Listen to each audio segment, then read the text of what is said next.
అందరికీ నమస్కారం ఫ్రెండ్స్. ఈరోజు ఇంట్లో మరువం మొక్కని మనం ఏ విధంగా పెంచుకోవాలా, నేను పెంచుకున్న మరువం మొక్క ఏ విధంగా ఉందినని మీకు చూపిద్దామని ఈ చిన్న వీడియో చేస్తున్నాను. ఇదిగో చూడండి, మరువం మొక్క గురించి తెలియని వాళ్ళంటూ ఎవ్వరూ ఉండరు. సో ఇప్పుడు కుండీని చూపిస్తాను. ప్రతి ఇంట్లో పెంచుకోవాల్సిన ముఖ్యమైన చెట్టు మరువం చెట్టు. ప్రతి పూజలోకి పువ్వులు కట్టేటప్పుడు విరజాజులు, మరువము, కనకాంబరాలు 3 వేసి కట్టుకుంటే చాలా బాగుంటుంది. మెయిన్ ఇవి పెర్ఫ్యూమ్స్లో కూడా చాలా ఎక్కువగా వాడతారు. ఇది చాలా సుగంధభరితమైన స్మెల్ వస్తుంది ఇందులో నుండి. ఇది పెంచుకోవటానికి పెద్ద మెయింటెనెన్స్ ఏమి ఉండదన్నమాట. బట్ చాలా రోజులుండి, ఇదైతే అమ్మగారు ఇచ్చిన కుండి అనమాట. అమ్మ మొక్కతో సహా నాకు తీసుకొచ్చి ఇచ్చారు. ఇదైతే మట్టి కుండి అనమాట, మట్టితో చేసిన కుండి ఇది. దీనిలో పెట్టి తీసుకొచ్చి ఇచ్చారనమాట నాకు ఈ చెట్టు. దీని వయసు వచ్చి 4 years అనమాట. చాలా బాగా వస్తుంది. జస్ట్ అమ్మగారు తెచ్చిచ్చినప్పుడు అందులో హాఫ్ అంత మాత్రమే ఉన్నింది. చాలా బాగా వస్తుంది అనమాట ఇది. ఒక్కొక్కసారి మనం పైన కొసలు ఏవైతే ఉంటాయో ఆ కొనలంతా కట్ చేసుకుంటూ నేను పువ్వుల్లోకి వేసి రెగ్యులర్గా కట్టుకుంటాను. శుక్రవారం అయితే అమ్మవారి ఫోటోకి కూడా పెడతానమాట. నాకు ఇది పెట్టి పువ్వులు కట్టి ఆ పూలని మాలగా అల్లి దేవుడికి వేసుకుంటే చాలా సంతోషంగా అనిపిస్తుంది. అందుకని ప్రతిరోజు నేను ఎప్పుడైతే తెల్ల పువ్వులు ఉంటాయి నా దగ్గర, విరజాజుల పువ్వులు, మెయిన్ కనకాంబరాలు నేను కింద కూడా పెట్టుకున్నాను, ప్లస్ కుండీల్లో కూడా ఉంటాయన్నమాట. వాటిల్లోకి ఇదైతే ఖచ్చితంగా వేసి కట్టుకుంటాను. అవి కట్టి స్వామివారికి పెట్టి అలంకరించుకుంటే ఆ సంతోషం అయితే నేను మాటల్లో చెప్పలేను ఫ్రెండ్స్. మీరు కూడా ట్రై చేసి చూడండి. చిన్న మరువం మొక్కను జస్ట్ ఒక కొమ్మను తాకి చూడండి, ఆ స్మెల్ దాదాపు 1 hour వరకు మన చేతికి అంటిన స్మెల్ పోదన్నమాట. చాలా హ్యాపీగా ఉంటుంది, మనసుకు చాలా సంతోషంగా అనిపిస్తుంది అనమాట.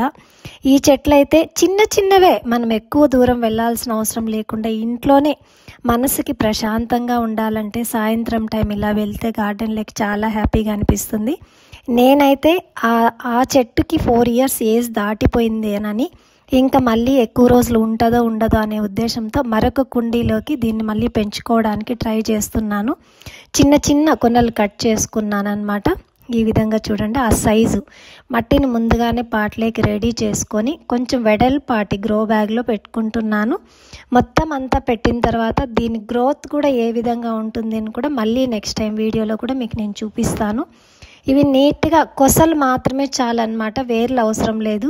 దూరం తీసుకెళ్ళాలి అంటేనే అది వేర్లతో సహా మట్టిలో పెట్టి తీసుకెళ్ళాలి.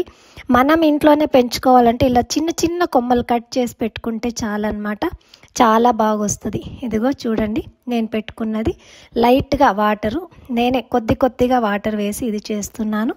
చాలా బాగా గ్రోత్ ఉంటుంది. నేను దీన్ని మళ్ళీ మీకు అప్డేట్ చేస్తూ వస్తాను, చూస్తూ ఉండండి. నా ఛానల్ని ఫాలో అవుతుండండి. ఇప్పటి వరకు కనుక నా ఛానల్ని సబ్స్క్రైబ్ చేయకుండా ఉంటే ఇప్పుడే సబ్స్క్రైబ్ చేయండి, లైక్ చేయండి, మీ ఫ్రెండ్స్కి షేర్ చేయండి. ఇదిగో ఈ వీడియో చేసేటప్పుడే చూస్తే కనకాంబరాలు చాలా బాగా అనిపించింది. ఈవినింగ్ టైము ఒక చిన్న కొమ్మకే దాదాపు ఎన్ని పువ్వులు వచ్చినాయో మీరే చూడండి. చూస్తే చాలా హ్యాపీగా అనిపించి మీతో షేర్ చేసుకుందామని ఈ క్లిప్ పెట్టానన్నమాట. ఇదిగో చూడండి, ఆ గ్రీన్కి ఆరెంజ్ కాంబినేషన్ ఎంత బాగుందో చూడండి. గార్డెనింగ్ అంటే ఇష్టపడిన వాళ్ళు ఎవరుంటారు చెప్పండి? మొక్కలు పెంచడం అంటే ఇష్టం లేని వాళ్ళు కానీ, పువ్వులు అంటే ఇష్టం లేని వాళ్ళు అంటూ ఎవ్వరూ ఉండరు. సో ఇదిగో చూడండి ఎంత కలర్ఫుల్గా ఉంది. మాకైతే రీసెంట్గా రెగ్యులర్గా వర్షాలు పడటం వల్ల చాలా బాగున్నాయి. ఇగో ఈ కాషాయం రంగు మెయిన్ ఆరెంజ్ కలర్ ఫ్లవర్. ఇవి ఫ్లవరింగ్ తక్కువగానే ఉంది, బట్ ఫస్ట్ ఫ్లవర్ అని చెప్పి మీకు చూపించాలనే ఉద్దేశంతో చేశాను అనమాట. ఇది ఇగో చూడండి ఎంత బాగుందో కలరు. సో ప్రతి ఒక్క దాంట్లోనూ మనం సంతోషం వెతుక్కోవచ్చు. ఈ ఎల్లో ఫ్లవర్ అయితే నన్ను తీసుకెళ్ళి కోసి దేవుడికి ఎప్పుడు పెడతారా అని వెయిట్ చేస్తున్నట్టుగా ఉందన్నమాట. కోసుకోవడానికి సిద్ధంగా ఉంది. సో చాలాసార్లు హార్వెస్ట్ చేసి మీకు చూపించాను కాబట్టి జస్ట్ చెట్టుకున్న ఫ్లవర్ను మాత్రమే చూపిస్తున్నాను అనమాట. చూసి సంతోషపడండి, నాతో పాటు మీరు కూడా నా సంతోషాన్ని మీతో షేర్ చేసుకోవాలని చెప్తుంటానమాట. ఇదిగో ఇదైతే బేబీ పింక్కి మధ్యలో మెరూన్ రెడ్ కాంబినేషన్ మందారం పువ్వులు అనమాట. ఇవి కూడా చాలా బాగా వస్తుంటాయి. నాకైతే పూజకు పువ్వులు కుదవలేదన్నమాట.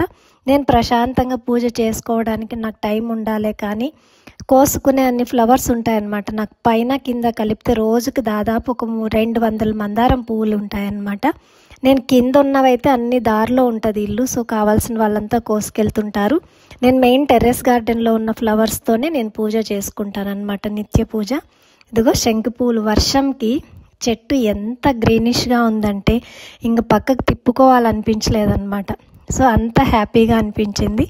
సో ఈ వీడియో కనుక మీకు నచ్చినట్లయితే please like, share and subscribe, support my channel friends. Me friends కూడా చెప్పి ప్రతి ఒక్కరూ గార్డెనింగ్ చేసుకునేలాగా చెయ్యండి. ప్రతి ఒక్కరూ అలవాటు చేసుకున్నారంటే చిన్న చిన్న మొక్కలతో అలవాటు చేసుకోండి చాలు. మీరే నెక్స్ట్ వద్దన్న చెట్లు ఫస్ట్ 4-5 కుండీలతో మొదలు పెట్టండి, తర్వాత మీరే స్టార్ట్ చేస్తారు. ఆ చేంజ్ ఎంత ఉంటుందో మీరే నాకు చెప్తారు. ఇదైతే కొత్తగా పెట్టిన శంకు పువ్వుల చెట్టు, దాదాపు 3 to 4 ఫ్లవర్స్ వచ్చాయన్నమాట.